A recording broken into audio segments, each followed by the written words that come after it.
Hi guys, welcome back to my channel పద్దు blogs. ఈరోజు upma recipe చూద్దాం రండి. ముందుగా ఒక ప్యాన్ పెట్టుకొని అందులో కాస్త ఆయిల్ వేసి ఒక గ్లాస్ రవ్వను అందులో వేసి బాగా ఫ్రై చేసుకోవాలి. రవ్వలో ఉన్న పచ్చి వాసన పోయేంత వరకు బాగా ఫ్రై చేసుకోవాలి. అండ్ తర్వాత ఆ రవ్వను తీసి ప్లేట్లో పెట్టుకోవాలి. అదే ప్యాన్లో కాస్త ఆయిల్ వేసి ఆవాలు, జీలకర్ర, పోపు దినుసులు వేసుకోవాలి. పోపు దినుసులు కాస్త చిటపటలాడిన తర్వాత పచ్చిమిర్చి కూడా వేసుకోవాలి. పచ్చిమిర్చి కాస్త బాగా వేగిన తర్వాత ఉల్లిపాయ ముక్కలు, కరివేపాకు కూడా అందులో వేసుకోవాలి. ఉల్లిపాయ ముక్కలు కాస్త మగ్గిన తర్వాత టొమాటోస్ అందులో వేసుకోవాలి. టొమాటోస్ కాస్త బాగా మగ్గిన తర్వాత గ్లాస్ రవ్వకు 2 గ్లాసులు నీళ్లు పోసుకోవాలి.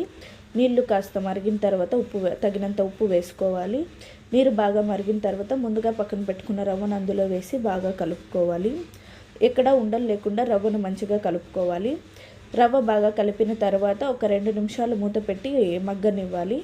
తర్వాత ఓపెన్ చేసి బాగా కలుపుకోవాలి. మూత తీసిన తర్వాత అందులో కాస్త కొత్తిమీర కూడా వేసి బాగా కలుపుకోవాలి. కొత్తిమీర వేసి కలిపిన తర్వాత ఒక 2 నిమిషాలు మూత పెట్టేస్తే ఎంతో రుచికరమైన ఉప్మా రెసిపీ రెడీ.